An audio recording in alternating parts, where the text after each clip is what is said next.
Hoje eu gostaria de falar com vocês sobre o ego do narcisista, o que se esconde por trás desse ego, que muitas vezes as pessoas atribuem, né, a uma característica totalmente mágica e mística. Por que mágica e mística? Porque o ser humano, mediante, por exemplo, a sua capacidade de abstração, né, e pelo fato também do seu conhecimento ser limitado, ele sempre procura dar respostas para as coisas, até mesmo coisas que estão fora da nossa compreensão, né? Então, com isso, eles começam a dar algumas explicações místicas, mágicas e metafísicas sobre o comportamento humano. Se vocês quiserem saber sobre o tema, acompanhe conosco, que eu quero falar algumas coisas referentes, tá, ao ego do narcisista. O interessante é que o carisma, né, do narcisista, ele é totalmente falso, né? Então ele se apresenta ao mundo com uma forma maravilhosa, linda, mística, né? Então, por exemplo, ele brilha, né? Na verdade, ele brilha. Só que o brilho dele, ele hipnotiza e seduz. Se olharmos, por exemplo, a palavra admirar, ela vem do latim admirare. Lembra que você mira algo? E o ad é o adicto, é algo que soma, então você fica fixo naquilo. Então, quando alguém está em evidência, na verdade, pelo seu carisma ou pela sua oratória, o ser humano tem a mania, na verdade, de ficar espantado, né? Por quê? Parece que é algo que foge do normal. Uma pessoa que tem uma tremenda eloquência, ou uma pessoa que é muito inteligente, uma pessoa que é muito bonita, ou uma pessoa que é muito encantadora. O que que acontece? A pessoa olha, né, aquilo que ela admira, só que ela admira no outro a ideia que ela tem sobre o outro. E isso muitas vezes a cega. Então, a admiração, conforme Spinoza mesmo fala em algumas de suas obras, costuma cegar a pessoa. Por quê? Porque é o nível de conhecimento que baseia o quê? Na percepção, né? Eu percebo, na verdade, essa sensação que eu tenho mediante outro, e eu vou cosmetizar o outro, eu vou embelezar o outro. Mas só que isso não acontece só de um lado. Acontece da maneira como o outro se apresenta e como eu vejo o outro. Então eu vejo o outro de acordo com os meus ideais, né? Tem até a hipótese de Sapir-Whorf que diz o seguinte, que pela linguagem o homem consegue moldar o seu comportamento, né? A sua hipótese é até muitas vezes questionada no meio acadêmico. O que significa? A sua linguagem molda a sua realidade. Então a linguagem ela vai ter uma característica muito peculiar, que ela sempre vai mudando o seu comportamento e a sua percepção acerca do outro. Mas o interessante, quando o narcisista se apresenta dessa maneira, como ele hipnotiza e ele seduz, ele sabe quais são as pessoas que ele seduz, né? Então é por isso que ele é tão encantador, tão irresistível. Tem narcisistas que não são esteticamente belos, mas, por exemplo, eles têm uma capacidade magnética muito grande. E se você vê isso, você vê muito em círculos religiosos, ou então até mesmo em seitas, tá? Então é por isso que a pessoa, quando não entende como uma pessoa, por exemplo, bonita ou inteligente ou sagaz, pode ser capaz de cometer maldades, né? E a pessoa não entende, porque eu estou colocando no outro uma percepção que eu tenho de como o outro deveria ser. Então, conforme o entendimento ilimitado que o ser humano tem, a pessoa sempre vai começar a mistificar os seus atos, mistificar o ato daquela pessoa que ele adora. Aí a pessoa pode falar bem assim, puxa, ele é demoníaco. Tá certo que a palavra demônio também se tornou muito pejorativa, se tornou muito desgastada conforme o tempo, porque a etimologia original da palavra demônio não é a que hoje, na verdade, as pessoas apregoam com tanta frequência. Então ela começou até a mudar a partir do século 3 ou 4. a partir do Concílio de Nicéia, se eu não me engano, que vai criando uma espécie de demonologia. Mas isso não é a questão do momento.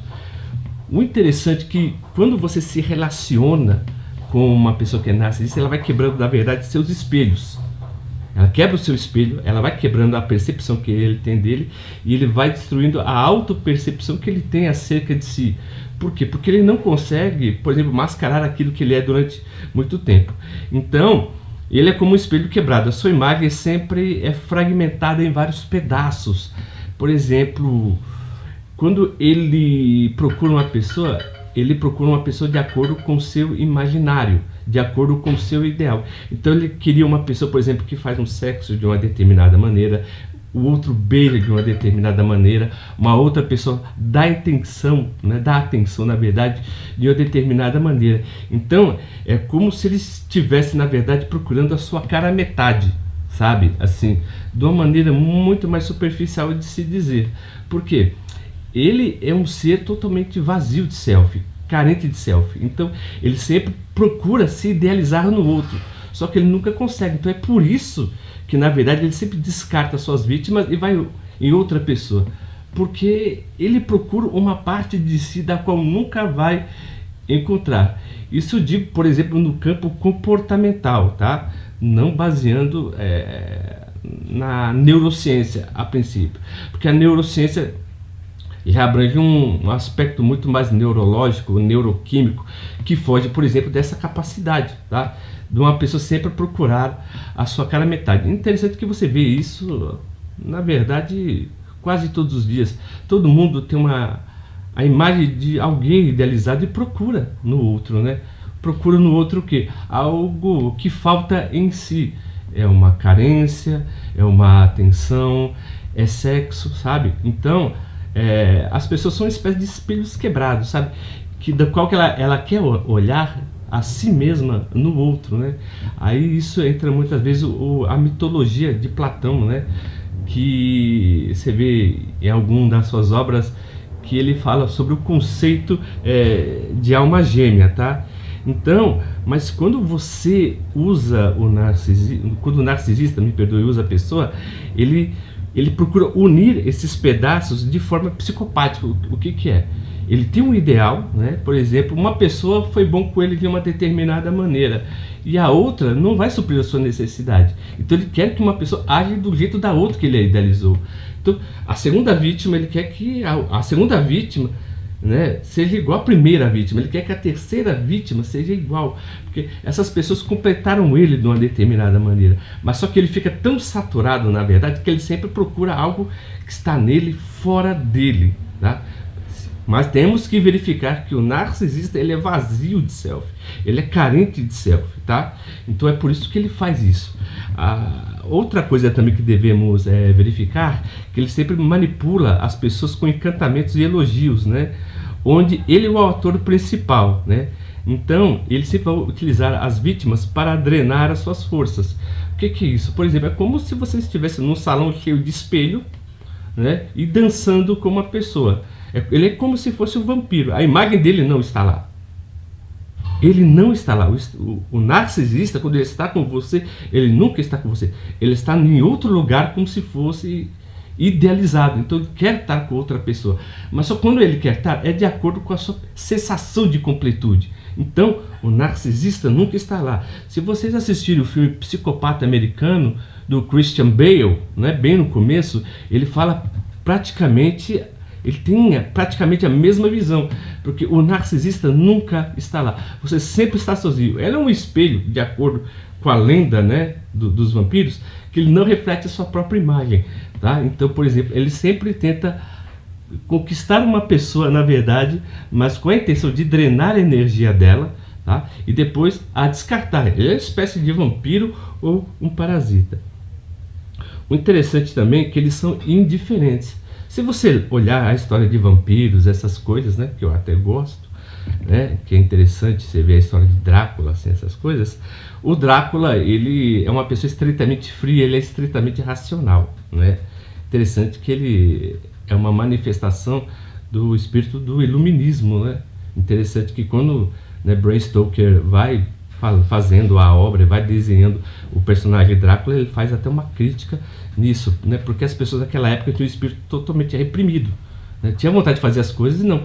E o Drácula, ele entra, na verdade, isso de uma maneira muito mais psicanalítica.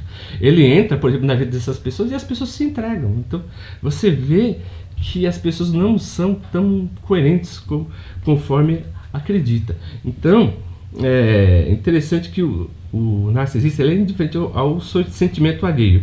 Então, a sua frieza, ela revela o quê? O seu abismo moral, né? Aí as pessoas dizem, puxa, mas o narcisista não tem amor, não tem empatia. Ele tem, só que ele tem em relação a si mesmo, tá? A si mesmo, não acerca mais do outro, tá? Porque ele sempre busca o quê? Se preencher. É uma forma insana. Então por isso que ele não para. Ele não para. Aonde ele vai, ele destrói relacionamentos, ele destrói vidas, ele destrói pessoas, tá? Então, por exemplo, ele é como se fosse um poço vazio. É um abismo que nunca enche, nunca enche, nunca enche, nunca enche. É por isso que ele é totalmente insaciável. Interessante que também o último aspecto, as pessoas sempre fazem a comparação de que ele é um espírito obsessor, né? Por quê? Porque ele sempre está insatisfeito, né? Mas ele não é, na verdade, vamos dizer assim, algo demoníaco. Ele é o pior do ser humano. Como o ser humano tem o seu melhor, o ser humano também tem o seu pior. Tem um livro de Lametrie chamado O Homem-Máquina, que ele diz o seguinte, que a pessoa, antes de se formar para ser juiz, deveria estudar também para ser médico, né? O interessante é que quando ele elabora esse tema, o que é? Porque algumas pessoas têm uma propensão, na verdade, mediante uma disfunção cognitiva, ou então como a própria neurociência afirma, né? Que ele é totalmente afetado, na verdade, por sua baixa produção insular. Então ele sempre faz o quê? Ele sempre vai procurar algo, na verdade, para se preencher, porque ele trabalha com um sistema de recompensa muito fácil e com o mínimo de esforço. Então é por isso que ele é totalmente imediatista. Se vocês gostaram dos vídeos que estou produzindo e se você quiser falar sobre alguma de suas experiências que vocês tiveram, né? Por exemplo, com o narcisista que sofreram uma espécie de gaslighting, por gentileza, comente aqui no nosso canal, conte a sua história, que eu terei o maior prazer de olhar a história de vocês e ler a história de vocês, tá? E eu peço para vocês encarecidamente também que dê um triplo C no nosso canal. Clique, comenta, né, e compartilhe o nosso canal. E como sempre, viu, eu agradeço o carinho e a atenção de todos que nos têm acompanhado e até o próximo vídeo.